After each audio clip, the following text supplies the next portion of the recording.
Hello friend, today we're going to learn about the Sustainable Development Goals.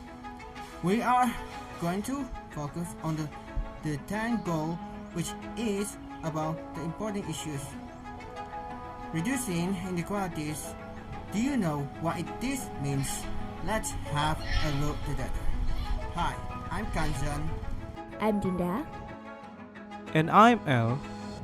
We will talk about how to achieve sustainable development goal 10 in reducing inequalities in society, including the issues of education, religions, and equality. When we talk about inequality, we are referring to how some people are treated differently than others. Inequality may be because different things like gender, religion, and more.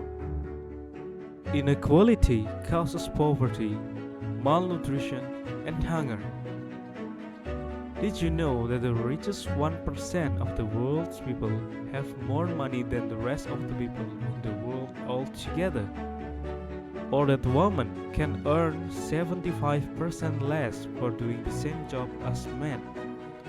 These facts and many more have caused the United Nations to make reducing inequalities. As a woman, I want to have an equal opportunity for education. Women are often not allowed to pursue higher education by their parents.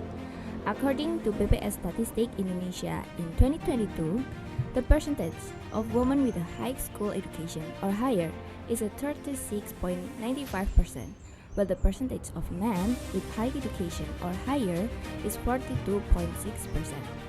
The gap is even wider in conflict zones, where women are nearly 2.5 times more likely to be out of school than men. Gender stereotypes that relegate women to the family sphere underpin all obstacles to women's equal access to quality education. Girls are often socialized to assume domestic and care responsibilities, with the assumption that higher education is unnecessary and they will be economically dependent on men. The stereotype of men as breadwinners leads to the prioritization of men's education. In the past, Kartini, who was born into a noble family in Central Java, opened the first Indonesian school called Kartini School in 1912 for native women who were unable to pursue an education under the Dutch colonial system.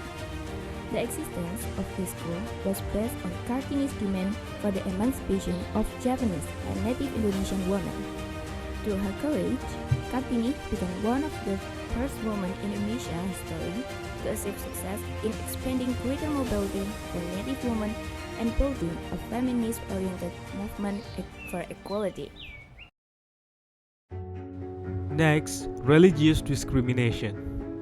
Religious discrimination is the unequal treatment of the individual or group based on their beliefs. As a Muslim in Indonesia, I do not experience religious discrimination because the majority of people are Muslim here. However, it is a different story for minority groups. One of the issues they face is the difficulty in obtaining permission to build a church. For example, local authorities in Indonesia ordered the closure of two churches, GKI Yasmin in Bogor and HKBP Philadelphia in Bekasi in 2008 and 2011. These two churches took legal action against the local governments that sanctioned the closures and won their cases in Supreme Court. Unfortunately, the local authorities have not respected the Supreme Court ruling and both churches remain closed. Another issue also occurs in the United States, where the majority of people are Christian. According to newsgallup.com, 48% of Muslims are more likely than Americans of other major religious groups to say they have personally experienced racial or religious discrimination. Move to another fact about women receiving lower income. According to the labor force survey by BPS in 2020, Indonesian women earn 23% less than men, despite more women workers having a college or university degree compared to male workers. Higher education has not succeeded in narrowing the gender pay gap. Women generally start their careers closer to the wage parity with men, but they lose ground as they age and progress through their work lives, a trend that has remained consistent over time. This highlights the significant impact of parenthood. Mothers aged 25 until 44 are less likely to be in the labor force than women of the same age without children at home and work few hours when employed, leading to the lower earnings for some mothers. On the other hand, fathers are more likely to be in the labor force and work more hours each week than men without children at home, resulting in an increase in fathers' pay known as the fatherhood wage premium.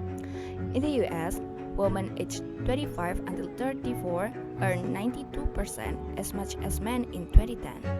But by 2022, this group of women, now aged 37 until 46, earn only 84% as much as men in the same age group. This pattern continues and may be the future for women entering the workforce now. In conclusion, to achieve Sustainable Development Goal 10, we need to tackle inequality in society, including issues like education, religion, and income. By addressing this gap, we can toward a fairer future where everyone has equal opportunities no matter their background or beliefs.